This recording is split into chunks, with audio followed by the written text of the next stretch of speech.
Bismillah walhamdulillah, tugiye gutangira amasomo yacu nkuko twabisezeranye, isomo ry'icyarabu. Ariko mbere yuko dutangira ndagira ngo mbanze mbasobanurire bimwe mu bintu, kubera ko hari igihe ushobora kumva hari ijambo nkubwiye ukavuga ngo ko bano batarivuga gutya, kubera ko icyarabu, wenda urugero, hano Omani umuntu arakubaza ngo kaifa hal, ukamusubiza ngo nzen. Kaifa hal nzen, ukamusubiza ngo nzen. Mu gihe uramutse ugiye Arabia Saudite bakakubaza ngo kaifa hal, uravuga ngo tayyib tayyib tayyib. Noneho wajya Katari bakubaza ngo kaifa hal, ukavuga ngo mia mia cyangwa jayid. Wajya Sudani wakubaza ngo kaifa hal, ukababwira ngo kwesi. No kuvuga ngo rero icyo cyose ni icyarabu, ariko buri gace nyine kagira icyarabu cyako. No kuvuga ngo ushobora guhura n'umuntu uvuga icyarabu, wamubwira ngo kaifa hal bimeze bite, cyangwa amakuru yawe, yagusubiza ngo nzen. Exact, iyo uri umuntu ubisobanukiweho uhita umenya ngo nzen nyine uyu nguyu avuga amia ya Omani. Yakubwira ngo kwesi, ugahita umenya yuko uwo muntu avuga amia ya Sudani. Yakubwira ngo tayyib, ukamenya ko uwo muntu avuye wenda, cyangwa wenda akomoka, cyangwa yabaye muri ibi bihugu bya Katari, za Kuwait, za Bahrain n'ahandi. Noneho na Arabia Saudite bakunda gukoresha tayyib cyangwa mia mia. Kaifa hal tayyib, kaifa hal mia mia, kaifa hal nzen, kaifa hal kwes. Aya ni amagambo yose akunda gukoreshwa mu gihe umuntu akubajije ngo amakuru yawe. Abakubajije ngo kaifa hal, kaifa hal, abakubajije ngo amakuru yawe, wowe urumva yuko bijyanye n'igihugu, bijyanye n'agace, usubiza bitandukanye. Niyo mpamvu tugiye kwiga, ariko niwumva wenda ibyo nkubwiye bitandukanye n'ibyo wumvise ahandi, nta gitangaza kirimo, kubera yuko nabanje kukubwira yuko icyarabu buri gace bagira uburyo babivuga, ariko bakagira icyarabu bahuriyeho bose. Icyo bahuriyeho cyose bose nicyo cyitwa afusha. Iyo fusha rero aho wajya hose ukayivuga irumvwa. Mu gihe amia ya hano ushobora kuyibwira umuntu uri muri Sudani ntabyumve, ushobora kuyibwira umuntu uri Mauritania ntayumve, ushobora kuyibwira umuntu uri Bahrain ntayumve. Nyine ntabwo abyumva 100%, ariko arabyumva, kubera ko nyine ni icyarabu ariko kitari original. Ubwo rero niyo mpamvu tugiye kubyiga. Turatangira ku tuntu duto.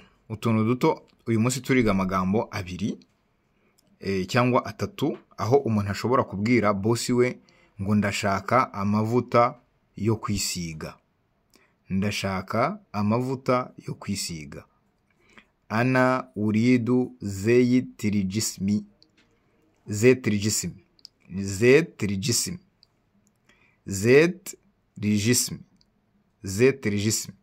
No kuvuga ngo ubwira bosi wawe uti uridu zetirijismi, kubera ko zeyit ni amavuta kandi aratandukanye. Ubwo umubwiye ngo urashaka amavuta gusa, ashobora kukuzanira ay'umusatsi cyangwa akakuzanira ayo kurya. Ubwo rero bisaba kugira ngo umusobanurire, umubwire ngo urashaka zetirijismi. Akandi kantu ni ukuvuga ngo iyo uvuze ngo uridu, uvuze ngo ndashaka. Uridu ndashaka, sibyo? Ni ukuvuga ngo ijambo uridu uvuze ngo ndashaka. Uridu asabun, uridu sabun, ndashaka isabune. Uridu akiri, ndashaka ibiryo. Uridu marabisi, ndashaka imyenda. Ijambo uridu bivuga ndashaka. Ubwo ni ukuvuga ngo igihe uzaba ukeneye ikintu kuri bosi wawe cyangwa undi muntu runaka, uzajya ukoresha ijambo uridu. Uridu taama, ndashaka ibiryo, cyangwa uridu akil, ndashaka ibiryo byose ni kimwe, ni amagambo birasobanuye ikintu kimwe. Uridu malabis, ndashaka imyenda. Uridu sabun, uridu, mbese icyo ushaka cyose, ayimasha, icyo ushaka cyose ukoresha ijambo uridu. Ntabwo turi bukoreshe amategeko, kubera ko icyarabu kigira amategeko, kigira ubumwe, ubwinshi, kikagira igitsina gore n'igitsina gabo, bya bintu bya féminin na masculine nko mu Gifaransa. Ntabwo ibyo ngibyo turi buze kubikoresha. Twebwe icyo dushaka, turashaka icyarabu tuvuga kidufasha mu buzima bwa buri munsi, kidufasha aho umuntu ashobora kwivugira ngo ndashaka gutega, ndashaka kurya, ndashaka kujya kwa muganga, ndashaka imiti, ana uridu dawa, adawa, ana marida, ndarwaye. Utuntu nk'utwo ngutwo tw'ingenzi nitwo tugomba kubanza kwiga, ibindi bikazaza nyuma yuko nyine wenda umuntu hari urwego runaka agezeho. Ariko icy'ingenzi ni uko duhera kuri bya bintu bya basic. Ijambo uyu munsi twize ni ijambo rigira riti uridu, ndashaka cyangwa nkeneye. Uridu, buri muntu wese, iri jambo ntabwo rigoye. Uridu ta'ama, ndashaka ibiryo. Uridu asabuni, ndashaka isabune.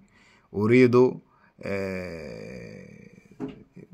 icyo ushaka, mbese muri makeya. Ari muhimu, ikiri ngombwa nuko ijambo uridu urishyira mu mutwe wawe, ukamenya ko niba ushaka ikintu uzakoresha uridu. Uridu sabun, uridu akil, uridu malabis, uridu dawa, ndarwaye wenda ndashaka imiti. Ukavuga ngo uridu adawa, ndashaka umuti. Umuti ni adawa. Uridu dawa, ndashaka umuti. Ana marida, ndarwaye. Tuzagenda twiga rero buri kantu kamwe, ariko ijambo ry'uyu munsi ni uridu. Ubwo ni ukuvuga ngo muri komanteri hasi buri muntu wese agomba kujya ambwira nyine niba ijambo yarifashe, kugira ngo ibintu tubigendemo neza. Niyo buri munsi twajya twiga amajambo abiri cyangwa ijambo rimwe, twagira aho tuva naho tugera, ukwezi kumwe, amezi abiri, twaba tugeze kure. Buri muntu wese akamenya ururimi rw'icyarabu mu buryo bworoshye, iby'ingenzi ku buryo yakwisabira umugati, ku buryo wenda bamubwira ngo jya kuzana amazi, akamenya ko amazi nyine, akamenya amazi yitwa ngo iki. Jya kuzana ikiyiko, akamenya ikiyiko cyitwa ngo iki. Utwo tuntu nitwo tugomba kubanza tukiga, kugira ngo buri muntu wese akazi ke kamworohere. Buriya iyo ufite communication nziza, akazi karoroha. Inshallah. Barakallahu fikum, jazakumullahu khair.